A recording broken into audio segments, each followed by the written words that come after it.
Hi friends, ಬೆಳಗ್ಗೆನೇ ಎದ್ದು ಬೇಗ ಇವತ್ತು ತೋಟದ ಹತ್ರ ಹೋಗ್ತಾಯಿದ್ದೀನಿ.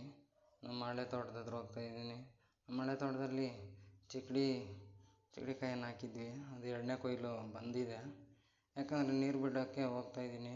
ನೀರು ಬಿಟ್ಟು 20 ದಿವಸ ಆಗಿಬಿಟ್ಟಿತ್ತು. ಯಾಕಂದರೆ ಆವಾಗ ಮಳೆ ಬರ್ತಾಯಿತ್ತಲ್ವ, ಅದಕ್ಕೋಸ್ಕರ ಬಿಟ್ಟಿರಲಿಲ್ಲ. ಆ ಪೈಪುಗಳು ಗೇಟ್ ವಾಲೆಲ್ಲ ಕ್ಲೀನಾಗಿ ನೋಡಿಕೊಂಡು, ಪೈಪುಗಳು ಕಿತ್ತೋಗಿರ್ತವೆ, ಅವನ್ನೆಲ್ಲ ಹಾಕ್ಕೊಳ್ಳೋಣ ಅಂತೇಳ್ಬಿಟ್ಟು ಹೋದೆ ಚೆಕ್ ಮಾಡೋಣ ಅಂತ. ಅಲ್ಲಲ್ಲಿ ಕಿತ್ತೋಗಿದ್ವು, ಅವನ್ನೆಲ್ಲ ರೆಡಿ ಮಾಡಿಕೊಂಡು, ಮತ್ತು ಮೋಟ್ರು ಒಂದು ಹಳೆ ಬೋರು ಮೋಟ್ರ್ ಹಾಕಬೇಕಾಗಿತ್ತು. ಒಂದು ಪೈಪ್ ಕಿತ್ತೋಗಿತ್ತು, ಅಲ್ಲೇ ಅದನ್ನು ಹಾಕ್ಕೊಂಡು ಹಂಗೆ ಮೋಟ್ರ್ ಆನ್ ಮಾಡೋಕ್ಕೆ ಹೋಗ್ತಾಯಿದ್ದೀನಿ.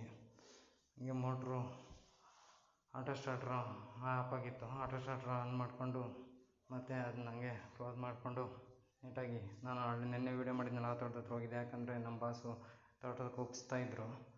ಮತ್ತು ಮೋಟ್ರ್ ಹಾಕ್ಕೊಂಡು ನಾನು ನಮ್ಮ ಸೆಕೆಂಡ್ ಬ್ಯಾಚು ಬೀನ್ಸ್ ಇದೆ, ಬೀನ್ಸ್ ತೋಟದ ಹತ್ರ ಹೋಗ್ತಾಯಿದ್ದೀನಿ.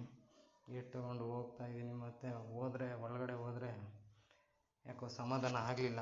ಯಾಕಂದರೆ ತೋಟಕ್ಕೆಲ್ಲ ಹುಳ ಬಿದ್ದುಬಿಟ್ಟಿತ್ತು. ಅದಕ್ಕೋಸ್ಕರ ಮದ್ದು ಹೊಡೆಯೋಣ ಅಂತೇಳ್ಬಿಟ್ಟು ಪ್ಲಾನ್ ಮಾಡಿದೆ. ಮದ್ದೆಲ್ಲ ಕಲಸಿ, ಮದ್ದು 200 ಲೀಟ್ರಿಗೆ ಕಲಸಿದ್ದೀನಿ. ಈಗ ಮದ್ದು ಹೊಡಿಬೇಕು. ಮದ್ದು ಹೊಡಿಲೇಬೇಕಾಗುತ್ತೆ. ಯಾಕಂದರೆ ಈಗ ಹುಳ ಬಿದ್ದುಬಿಟ್ರೆ ಆಮೇಲೆ ನಮಗೇನೂ ಸಿಗಲ್ಲ. ಇವತ್ತಿನ ವ್ಯವಸಾಯದ ಕತೆ ಇಷ್ಟು. ಯಾಕಂದರೆ ನಾನು ಬೇರೆ ಕೆಲ್ಸಕ್ಕೆ ಹೋಗಬೇಕು. ನಾನು ಪ್ರೈವೇಟ್ ಹಾಸ್ಪಿಟ್ಲಲ್ಲಿ ಇನ್ಶೂರೆನ್ಸ್ ಕೆಲಸ ಮಾಡ್ತಾಯಿದ್ದೀನಿ. ಆ ಕೆಲಸಕ್ಕೆ ಟೈಮ್ ಆಯಿತು, ಅದಕ್ಕೆ ಹೋಗ್ಬೇಕು. ಅದಕ್ಕೋಸ್ಕರಿಂದ ಮುಂದಿನಲ್ಲಿ ಹೇಳ್ತೀನಿ ಯಾವ ಕೆಲಸ ಏನು ಅಂತ. ವಿಡಿಯೋ ಇಷ್ಟ ಆದರೆ ಲೈಕ್ ಮಾಡಿ, ಮತ್ತು ಕಾಮೆಂಟ್ ಮಾಡಿ, ಮತ್ತು ಶೇರ್ ಮಾಡಿ. ಹಾಗೆ ನನ್ನ ಚಾನಲ್ನನ್ನು ಸಬ್ಸ್ಕ್ರೈಬ್ ಮಾಡಿ.